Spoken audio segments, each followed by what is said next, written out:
हमारे इतिहास में कुछ ऐसे वाकये हुए हैं, कुछ ऐसे इवेंट्स हुए हैं जिन्होंने काफ़ी इन्फ्लुएंस किया है हमारी आसपास की हैपनिंग्स को और डेवलपमेंट्स को।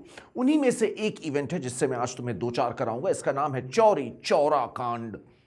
ये गोरखपुर में हुआ था। यूनाइटेड प्रोविंस जिसे आजकल यूपी कहते हैं, उसका एक जिला है गोरखपुर। वहां पर बेटा 4 फरवरी 1922 को एक बड़ी गजब की घटना हुई थी जिसके implications were felt far and wide. आओ जरा सा उस इंसिडेंट को थोड़ा सा समझने और जानने की कोशिश करते हैं डिटेल में। देखो, हमें बताया जा रहा है कि यह है तुम्हारा यूपी का मैप और यहां कहीं पर है गोरखपुर रीजन। यहां पर भोजपुरी बोली जाती है। ये जो येलो वाला रीजन है ये भोजपुरी रीजन है, यहां पर ये अवध वाला रीजन है, यहां अवधी बोली जाती है। ऐसे ही ब्रज और Bundeli etcetera etcetera, these are different tongues which are being spoken. तो यहां की कहानी मैं तुम्हें सुनाने जा रहा हूं भोजपुर रीजन की। और गोरखपुर जिला था। हमें बताया जा रहा है, थोड़ा सा कॉन्टेक्स्ट समझ लो कि एग्जैक्टली सिचुएशन हो क्या रही है, थोड़ा जानना जरूरी है। ये कॉन्टेक्स्ट हमें जानना होगा कि पूरे भारत में क्या हो रहा था और साथ ही साथ इस रीजन स्पेसिफिक में यूनाइटेड प्रोविंसेस में क्या हलचल मची हुई थी। आओ जानते हैं। हमें बताया जा रहा है कि पैन इंडिया लेवल पे इस समय नॉन कोऑपरेशन मूवमेंट, असहयोग आंदोलन और खिलाफत आंदोलन दोनों साथ में चल रहे थे और पूरा देश इसमें तन मन धन से जुटा हुआ था भाई।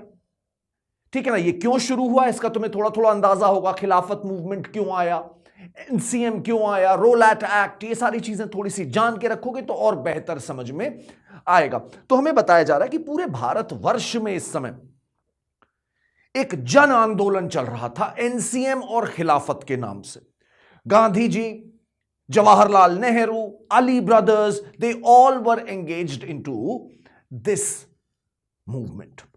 ठीक है, ये अंग्रेजों के खिलाफ था।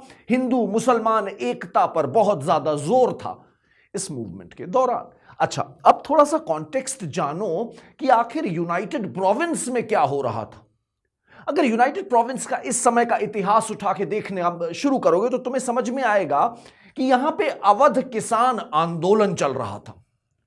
जो अवध का रीजन हमने तुम्हें दिखाया ना, यहां पर किसान आंदोलन चल रहा था बहुत तेजी से। इसके लीडर्स कौन थे? इसके लीडर हमें बताए जा रहे हैं बाबा रामचंद्र, जो फीजी से लौट के आए थे और फिर आकर के वो अयोध्या में बस गए थे और वहां पर किसानों को वो जो है क्या कहते हैं मोबिलाइज करते थे।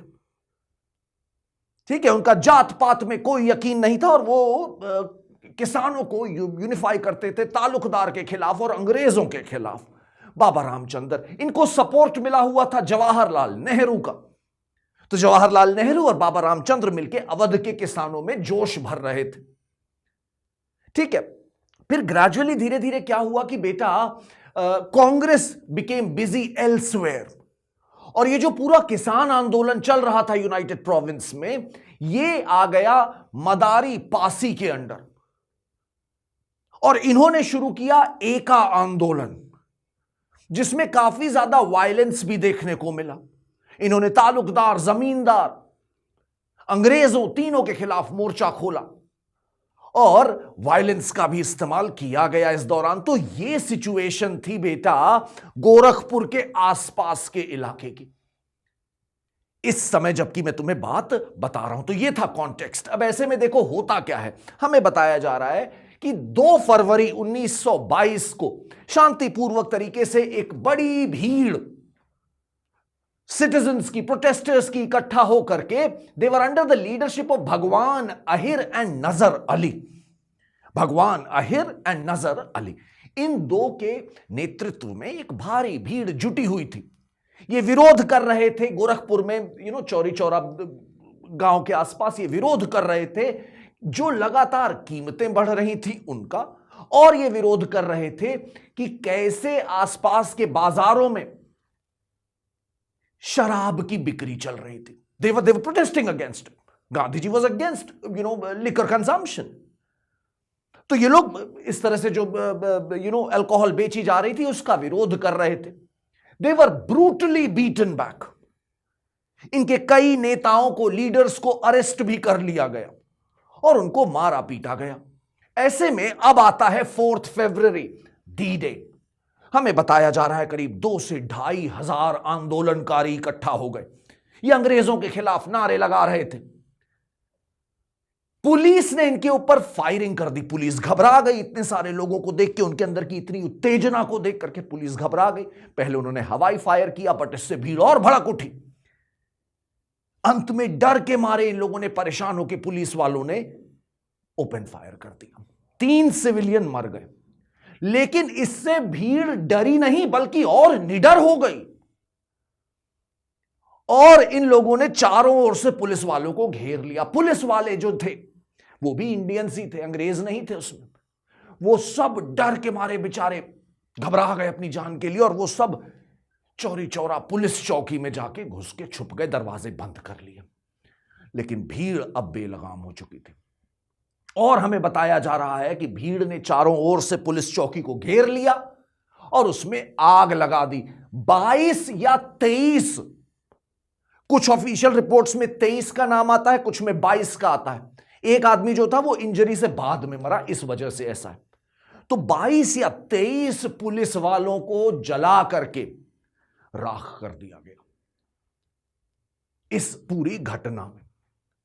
सो यू कैन अंडरस्टैंड कि किस किस्म का भयावह यह हादसा हुआ होगा। अच्छा, इसके आफ्टरमैथ क्या हुए, इसके इंप्लीकेशन क्या हुए? गांधी जी को जब खबर पता चली तो उन्होंने 5 दिन के लिए व्रत रखा।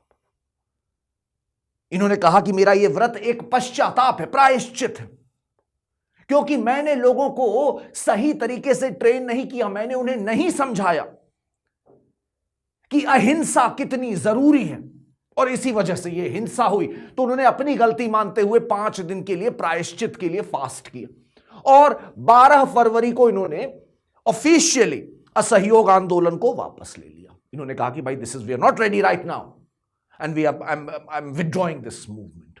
बड़ा झटका था, बहुत सारे लीडर्स इससे उबर नहीं पाए।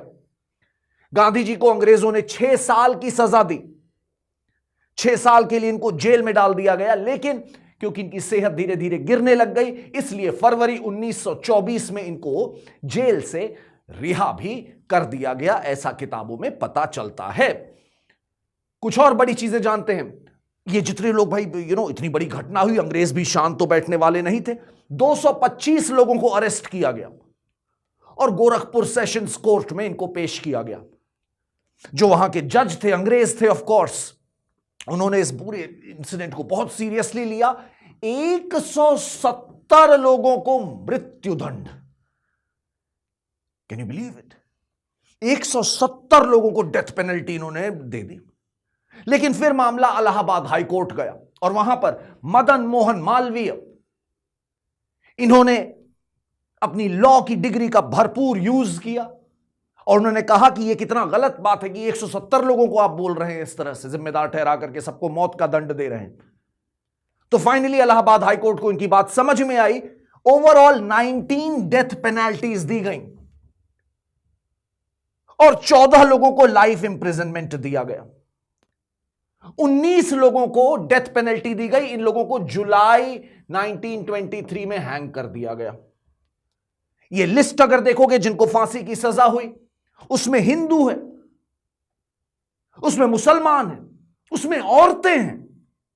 यह सबसे खूबसूरत बात है शायद इस घटना की, कि इसमें तमाम सोशियो इकोनॉमिक बैकग्राउंड के लोग जुड़े हुए थे। इसके बाद अंग्रेजों ने यहां पर एक मॉन्यूमेंट बनाया, जो पुलिस वाले मरे थे उनकी याद में, उनको श्रद्धांजलि देने के लिए एक मॉन्यूमेंट बनाया। बाद में जब हमें आजादी मिल गई तो हमने इस मॉन्यूमेंट में कुछ एडिशंस किए ताकि जिन लोग को फांसी हुई है उनकी भी याद इससे जुड़े। इस तरह से एक मॉन्यूमेंट बनाया गया। जो लोग मरे हैं, जिन लोग को फांसी हुई, उन सबका नाम यहां पर लिखा गया है कार्विंग करके। और यहां पर जगदंबा प्रसाद मिश्र की एक बड़ी फेमस कविता की कुछ पंक्तियां भी लिखी गई हैं, जो कुछ इस प्रकार हैं। शहीदों की चिताओं पर लगेंगे हर बरस मेले, वतन पर मरने वालों का यही बाकी निशान होगा। ये पंक्तियां, इसको फेमस किया ऑफ कोर्स रामप्रसाद बिस्मिल ने, बट इसके लिखने वाले हैं जगदंबा प्रसाद मिश्र हितैषी। ठीक है, तो ये था तुम्हारा चौरी चौरा इंसिडेंट, और मुझे उम्मीद है कि तुम्हें ये जान करके फैसिनेटिंग लगा होगा। Keep smiling and keep studying. Bye.